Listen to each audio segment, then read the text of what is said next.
Welcome to federal Telangana. ఇప్పుడు తెలంగాణ రాష్ట్ర ప్రభుత్వం, కాంగ్రెస్ ప్రభుత్వం ఒక జల పరీక్షను అయితే ఎదుర్కొంటోంది.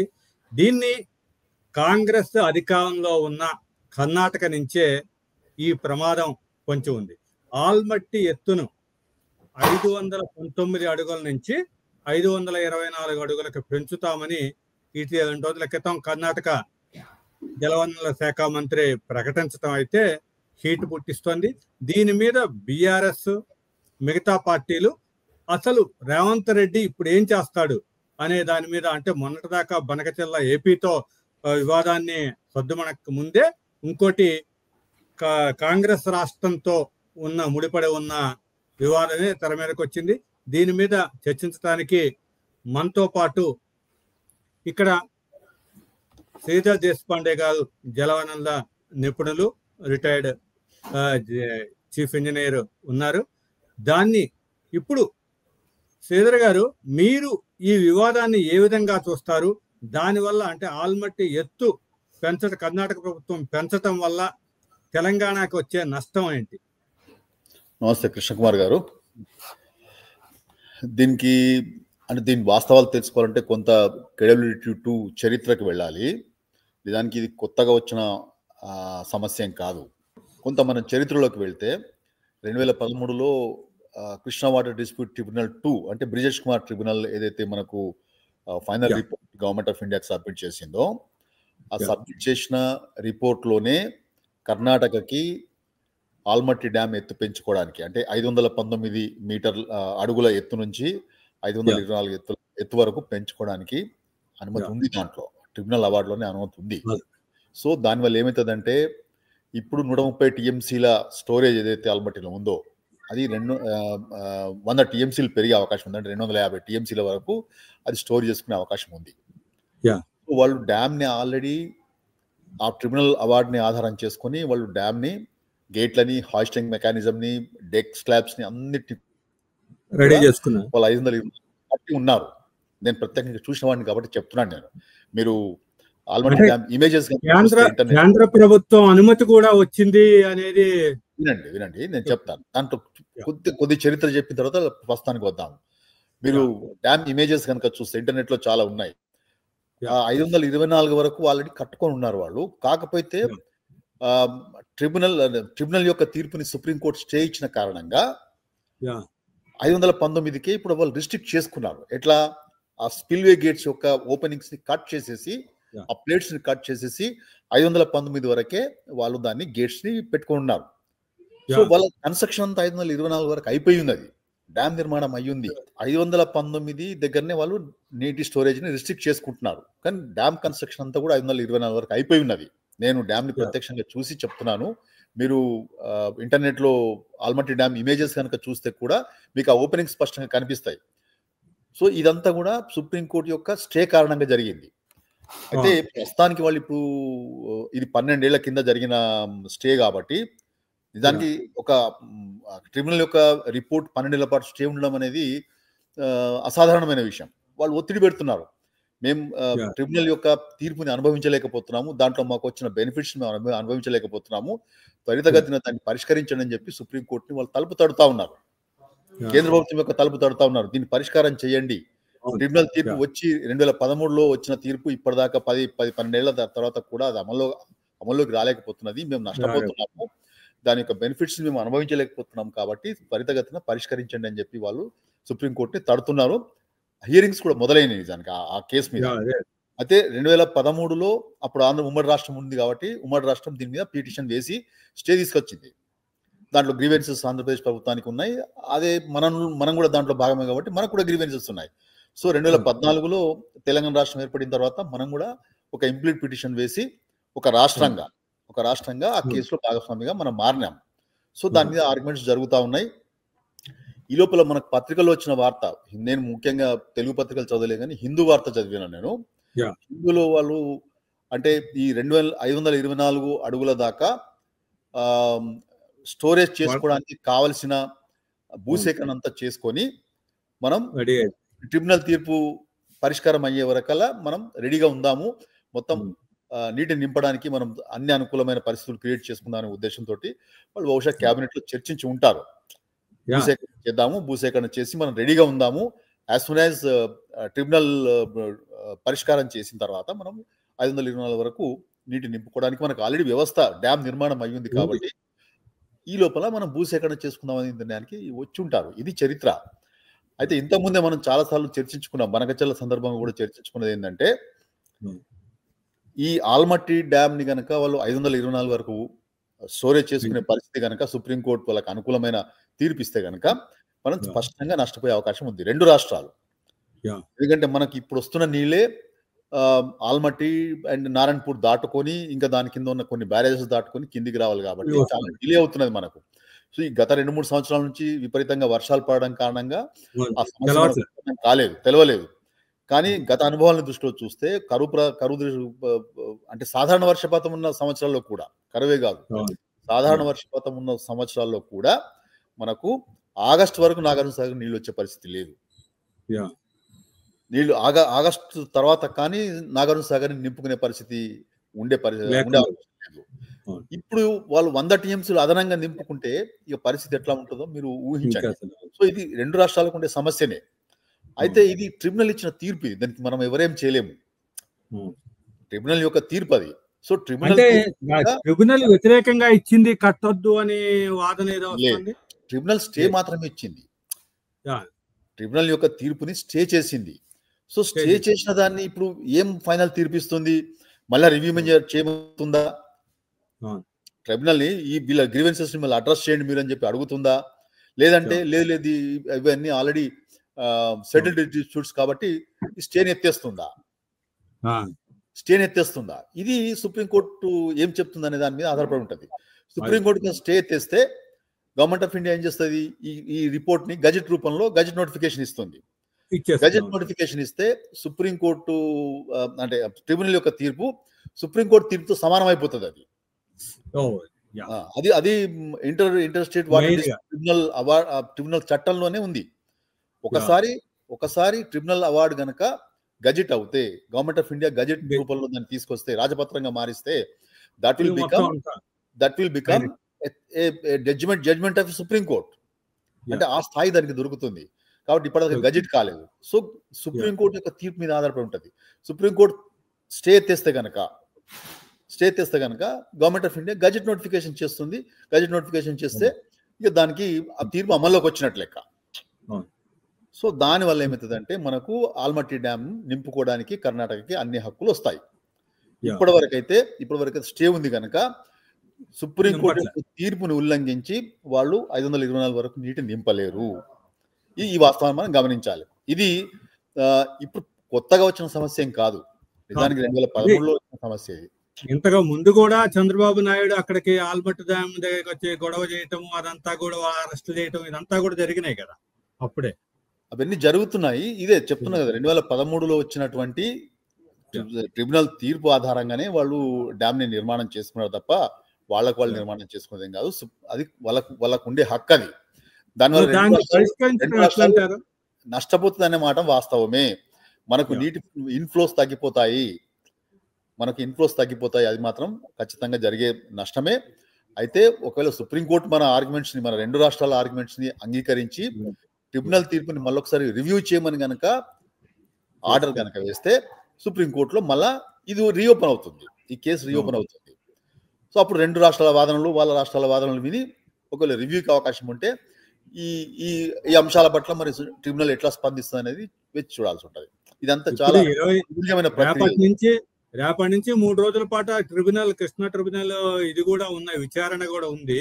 అది దాంట్లో ఈ విషయాన్ని కూడా లేవనెత్తుతాము, అవసరమైతే సుప్రీంకోర్టుకి వెళ్తాము, మా కాంగ్రెస్ ప్రభుత్వం అయినా సరే సుప్రీంకోర్టుకి వెళ్తాము అనేది ఉత్తమ్ కుమార్ రెడ్డి చెప్తున్నమాట. సుప్రీంకోర్టులో ఆల్రెడీ కేసు ఉంది, కొత్తగా వెళ్ళడం అంటూ ఉండదు.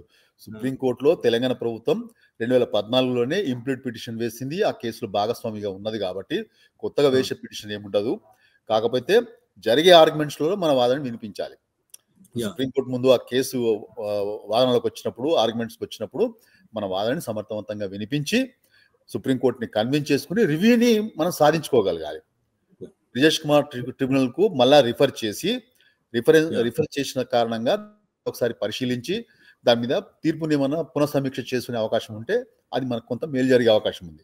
కానీ యాజ్ ఇట్ ఈస్ గా ఇప్పుడు ట్రిబ్యునల్ యొక్క తీర్పుని సుప్రీంకోర్టు అంగీకరించి దీంట్లో ఏమీ లేదు, డిస్ప్యూట్స్ అన్ని సెటిల్ అయిపోయినాయి, నేను స్టే తెస్తున్నాను అని అంటే మనకు జరిగే నష్టం తప్పకుండా భవిష్యత్తులో.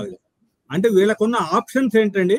తెలంగాణ ప్రభుత్వం ముందున్న ఆప్షన్స్ ఓన్లీ సుప్రీంకోర్టుకి వెళ్ళటమేనా? సుప్రీంకోర్టులో ఆల్రెడీ ఉన్న కేసుని సమర్థవంతంగా ఆర్గ్యుమెంట్ చేసి సుప్రీంకోర్టుని ఒప్పించి దాన్ని రివ్యూకి పంపించుకోవడమే, ట్రిబ్యునల్ చేసుకోవడమే మన ముందు ఆప్షన్. ఇంకా వేరే ఆప్షన్ ఏం లేదు, ఇక వేరే ఆప్షన్ లేదు. అయితే ఇక రెండు కాంగ్రెస్ ప్రభుత్వాలే కాబట్టి చర్చల పూర్వకంగా అంటే వాళ్ళ హక్కుల్ని వాళ్ళు వదులుకోరు. ఇక్కడ కాంగ్రెస్ ప్రభుత్వమా ఇంకా వేరే ప్రభుత్వం అనేది కాదు, ఇది రాష్ట్రాల మధ్య ఉన్న డిస్ప్యూట్ కాబట్టి ఏ రాష్ట్రం ఏ ప్రభుత్వం ఉన్నా కూడా ఆ రాష్ట్రం తన హక్కులని, తన జల హక్కులని రక్షించుకోవడానికి ప్రయత్నం చేస్తూనే ఉంటుంది. వాళ్ళకి అక్కడ దాంట్లో ఫాయిదా జరిగింది. ట్రిబ్యునల్ తీర్పులో ప్రధానంగా జరిగిన మార్పు ఏంటంటే బచావత్ ట్రిబ్యునల్ ఏదైతే మనకు లిబర్టీ ఇచ్చాడు అంటే 75% డిపెండబిలిటీకి మించిన నీరు గోదావరి నదులు, కృష్ణా నదిలో కనుక వస్తే ఆ నీటిని వాడుకునే లిబర్టీని, స్వేచ్ఛని టేలెంట్ స్టేట్ గా ఆంధ్రప్రదేశ్ రాష్ట్రానికి ఇచ్చింది. ఆ కారణంగానే మనకు అన్ని ఫ్లడ్ బేస్డ్ ప్రాజెక్ట్స్ వచ్చినాయి. ఎస్ఎల్బిసి కానీ తెలంగాణలో ఎస్ఎల్బిసి, కల్వకుర్తి, నెట్టెంపాడు, తర్వాత మళ్ళా పాలమురంగారెడ్డి, ఇండి ఇవన్నీ వచ్చినాయి. తర్వాత అక్కడ కూడా హంద్రీనీవా, సుజల స్రవంతి ఇటువంటి ప్రాజెక్టులన్నీ వచ్చినాయి కదా. సో ఇవన్నీ కూడా తెలుగు గంగా, ఇవన్నీ ఫ్లడ్ బేస్డ్ ప్రాజెక్ట్స్. ఎట్లా వచ్చినాయంటే బచావత్ ట్రిబ్యునల్ ఏదైతే ఈ స్వేచ్ఛను మనకు కల్పించిందో ఆ స్వేచ్ఛ ఆధారంగా రూపకల్పన చేసిన ప్రాజెక్టులు అవి. సో బ్రిజేష్ కుమార్ ట్రిబ్యునల్ ఏం చేశాడంటే ఈ స్వేచ్ఛను తొలగించాడు ఆయన. ఆంధ్రప్రదేశ్ టేలెంట్ స్టేట్ గా ఈ అదనపు జలాలని వాడుకునే స్వేచ్ఛని తీసేసి వాటిని కూడా రెండు కేటగిరీలుగా వర్గీకరించి 65% డిపెండబిలిటీ కింద అండ్ ఎవరేజ్ ఫ్లోస్ కింద వర్గీకరించి వాటిని కూడా 3 రాష్ట్రాలకు పంచడం జరిగింది. సో ఇది చాలా పెద్ద major grievance to Andhra Pradesh state. కాబట్టి దాన్ని పునరుద్ధరించాలి, ఆ స్వేచ్ఛను మాకు పునరుద్ధరించాలి టేలెంట్ స్టేట్ గా అనే కారణం చేత వాళ్ళు దాని రివ్యూ కోసం, స్టే కోసం వాళ్ళు పెట్టారు. స్టే వచ్చింది. ఆ విషయంలో ఆంధ్రప్రదేశ్ ప్రభుత్వం విజయం సాధించినట్టే. కానీ ఇప్పుడు జరగబోయే పరిణామాలు ఎట్లా ఉంటాయనేది చూడాల్సిన అంశం ఇది. అదే అంటే ఇప్పుడు కాంగ్రెస్ ప్రభుత్వం అనేది ఇప్పుడు బిఆర్ఎస్ చేసిన పని వల్లే మొత్తం ఇదంతా సమస్య వచ్చింది. అక్కడ ఇప్పుడు వాటాలో 299కి టిఎంసీలకి తెలంగాణకి కేటాయించడానికి లిఖితపూర్వకంగా రాశారు కాబట్టే ఈ ప్రాబ్లం అంతా వస్తుంది అనేది కాంగ్రెస్ వాళ్ళు వాదిస్తున్న మాట. శుద్ధాబద్ధం. ఇదంతా రాజకీయ ప్రయోజనాల కోసం చేస్తున్న వాదన తప్ప అందులో వాస్తవం లేదు. దీని మీద చాలా చర్చ ఇదివరకే జరిగి ఉంది. 2099 512 రేషియో అనేది మనం కాదు, ఉమ్మడి రాష్ట్రమే చేసిన, తెలంగాణ ప్రభుత్వం చేసింది కాదు. అది ఉమ్మడి రాష్ట్రమే ఆ పంపకాలు చేసింది కాబట్టి ఆ పాపం ఏదైతే ఉందో అది వాళ్లే స్వీకరించాలి తప్ప తెలంగాణ కాదు. తెలంగాణ ప్రభుత్వం అప్పటికి 1 year కోసమే ఆ టెంపరీ అగ్రిమెంట్ చేసుకున్నాం. ఆ ఒప్పందంలోనే ఉంది, 2015 ఒప్పందంలోనే స్పష్టంగా ఇది 1 year కోసం మాత్రమే అని రాసున్నది. కాబట్టి దీని మీద ఎటువంటి కోర్టులో కానీ ఇతరత ఏ ఫోరమ్స్ లో కూడా దీని ప్రభావం ఉండదు అనే సంగతి కూడా రాసుకున్నాము. అది 1 year కోసం చేసుకున్న ఒప్పందమే. కానీ తర్వాత కృష్ణా బోర్డు ఏం చేస్తుందంటే ఆ ఒప్పందాన్ని కొనసాగిస్తూ ఆ రేషియోను కొనసాగిస్తూ వచ్చింది, ఏకపక్షంగా కొనసాగిస్తూ వచ్చింది తప్ప తెలంగాణ ఎప్పుడు ఆ రేషియోను వ్యతిరేకిస్తూ వస్తున్నది. తెలంగాణ ఎప్పుడు మనం 2018 నుంచే 50% పెడతా ఉన్నాము. ఆ 50% కనీసం ట్రిబ్యునల్ తీర్పు వచ్చే వరకు, అంటే ఇప్పుడు మళ్ళీ 2 రాష్ట్రాల మధ్య పంపకానికి ట్రిబ్యునల్ అదే బ్రిజేష్ కుమార్ ట్రిబ్యునల్కి ఎక్స్టెన్షన్ ఇచ్చింది కాబట్టి ఆ బ్రిజేష్ కుమార్ ట్రిబ్యునల్ అంతిమ తీర్పు వచ్చే వరకు కనీసం 50% నీటిని మాకు కేటాయించాలి. ఎందుకంటే మాకు పెండింగ్ ప్రాజెక్టులు అని ఇప్పుడు వినియోగంలోకి వచ్చినాయి. కల్వకుర్తి, నెట్టెంపాడు, భీమా, కోయిల్ సాగర్ వినియోగంలోకి వచ్చినాయి కాబట్టి నీటి వినియోగం పెరిగింది, నీటి అవసరాలు పెరిగినాయి కాబట్టి మాకు 50% నీటి వాటాలు ఇవ్వాలని చెప్పి ప్రతి సమావేశంలో బోలెడన్ని వందలాది లేఖలు కృష్ణా బోర్డుకి రాసిన చరిత్ర ఉన్నది, వాటి రికార్డ్స్ ఉన్నాయి. కాబట్టి ఇవన్నీ దృష్టిలో పెట్టుకొని చూసినప్పుడు తెలంగాణ ప్రభుత్వం గత 10 ఏళ్లుగా దీని మీద నిరంతరం పోరాటం చేసింది. ఆ పోరాట ఫలితమే కదా ఇవాళ సెక్షన్ 3 రిఫరెన్స్ కింద కృష్ణా ట్రిబ్యునల్ ప్రొసీడింగ్ జరుగుతున్నాయి. ఒకవేళ మేము 2099కి ఆనాడు ప్రభుత్వం 2099 వాటాకి అంగీకరిస్తే మరి సెక్షన్ 3 ఎందుకు వచ్చినట్టు అండి? సెక్షన్ 3 రిఫరెన్స్ కింద ఇప్పుడు విచారణ జరుగుతుంది కదా. సెక్షన్ 3 రిఫరెన్స్ అంటే మొత్తం పునః సమీక్ష జరగాలి. 811 టీఎంసీలు ఏవైతే ఆంధ్రప్రదేశ్ రాష్ట్రానికి కేటాయింపులు ఉన్నాయో అది పూర్తిగా పునఃసమీక్ష జరగాలి, పునః కేటాయింపులు జరగాలనే హక్కుని సెక్షన్ 3 కల్పిస్తుంది ట్రిబ్యునల్కి. అంతకుముందు ఏంటిది, ప్రాజెక్ట్ వైజ్ అలొకేషన్స్ మాత్రమే చెయ్యమని సెక్షన్ 89 కింద ఏదైతే విచారణ ప్రారంభించిందో, సెక్షన్ 89 అంటే ఆంధ్రప్రదేశ్ రీఆర్గనైజేషన్ యాక్ట్ సెక్షన్ 18 కింద జరిగిన విచారణలో లిమిటెడ్ టర్మ్స్ ఆఫ్ రిఫరెన్సెస్ ఉన్నాయి దాంట్లో. అంటే మాకు ఏది ప్రాజెక్ట్ వైజ్ అలొకేషన్ చెయ్యండి అని మాత్రమే దాంట్లో ఉంది. ఆయన చెప్పాడు చాలాసార్లు, నాకు పునఃసమీక్ష చేసే మ్యాండేట్ ఇందులో లేదు, నేను చెయ్యలేను అని చాలా స్పష్టంగా అతను వ్యక్తీకరించిన సందర్భాలు కూడా ఉన్నాయి.